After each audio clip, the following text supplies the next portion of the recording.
All right, so with our handsome Mr. T, ready, Teddy?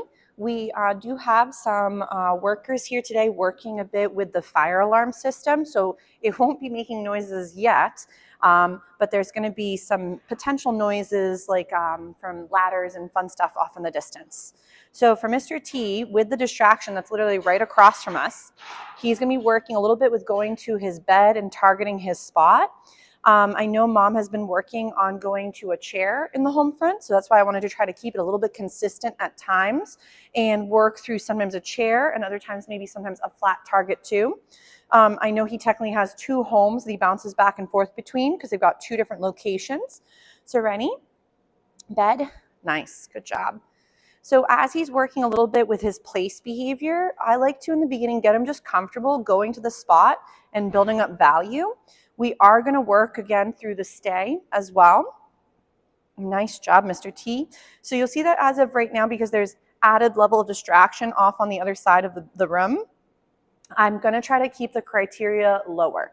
So what I mean by that is if you know there's other things that are competing with you for your puppy's attention and their capabilities, sometimes your criteria has to change. So if your criteria tends to be a certain amount of time and a certain amount of distance with so much movement, the problem there can occur is if we make everything the same, but the environment or things within it can become harder for him, he may not be able to attain the same level of quality for the work that he's working on. So right now, you can see he's hearing some lovely noises and some distraction. Ready? We might get that sit again. Yes. If again sitting or being stationary was too hard for Mr. T, I'd be like, again, all done. We'd get him up and off of his chair, and we might go into find it's instead. So if sometimes there is a noise distraction or there's a visual distraction or something he's finding hard, movement behaviors are much easier on your dog than being stuck. Remember that for some pups, when they're feeling trapped and they're already feeling overwhelmed, ready, Teddy? Then the problem there is they may feel that there's no escape from the thing they're finding spooky. So we want to make sure that sometimes when you're trying to work on getting them comfortable with novelty is that they're still feeling safe while practicing. If your babe felt overwhelmed and scared, then going and doing like a stationary position or a previous skill set could be out the window. So ready, bed or chair? Yes, good job. So again, we'll feed for that. Yes. So, oh, we dropped that one here. I'll fix it for you. So we want to make sure too that if any time he is having a harder time with something, just to make it a little simpler. So even right now while he's standing on his chair, I'm still feeding him for these lovely responses. Yes. Nice job. Yes. So notice how my rapid fire, so my feeding, or again, the amount of snacks he's getting in a certain time frame has gone up as things have gotten harder. So again, Teddy, yes, ready? Here, you can have that one for doing a great job checking in. Ready?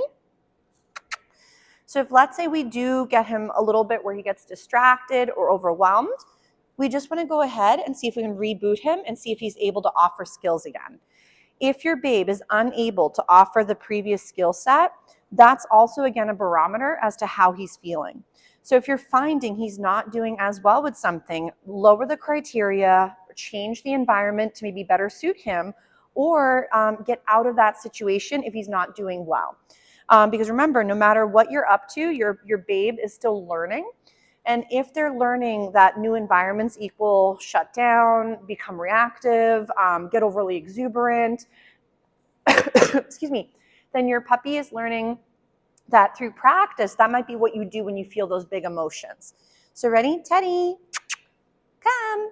So if let's say again, there's that little recall, he's a bit distracted, he didn't quite check in, I'm gonna get about half the distance, Teddy, come, and I'm gonna start again. If again, there was no response from that second recall, I'm not gonna do it again. I would go and maybe retrieve my dog from their spot, ready? Nice. And then go ahead and just bring them out of that environment if they're not doing well. So right now we're gonna see if we can get a little sit. He's like, my brain is slightly melted with the amount of distractions. Yes. Nice job, sir. So right now I'm gonna try for my stay, see how he's rocking it. If let's say he was doing really well, again, the environment has gotten a little bit softer. The gentleman had to step out into a different part of the building. So, but there is some action on this side of the building to behind my back where there's some work being done on the building for the fire alarm system. Yes. So right now, as I'm adding some movement, notice how it was a little bit harder for Mr. T. Ready? Chair. He's like, oh, I guess so. What a good boy. If, let's say, this became too trying for him, I do recommend normally end on an easier note. If, though, your puppy is really not having an okay time with the setup, he might want to go out again. But you may find that sometimes, ready, Teddy? You don't always have to end it on the thing you were doing. So a lot of times people say, well, you have to end on a good note, which I agree, but I wouldn't recommend where you force to end on the thing that he was having a hard time with.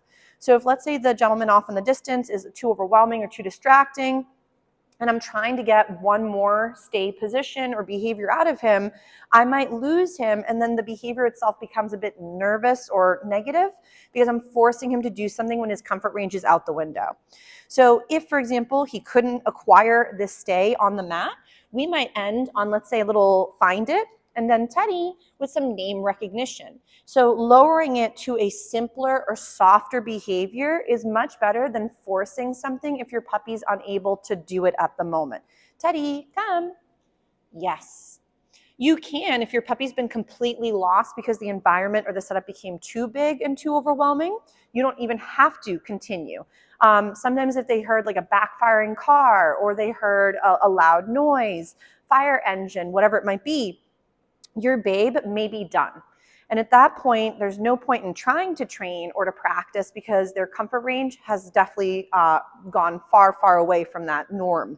So remember that when you're practicing, if your babe is unable to perform the skills, they're more than likely trying to tell you they can't function in that setup, or their comfort range is out the window, or their understanding might be out the window too. Nice job, Mr. T. What a good boy. So we'll give him a little break from this lovely state position on his dog bed / chair, but he did a really good job with the amount of distractions we have today.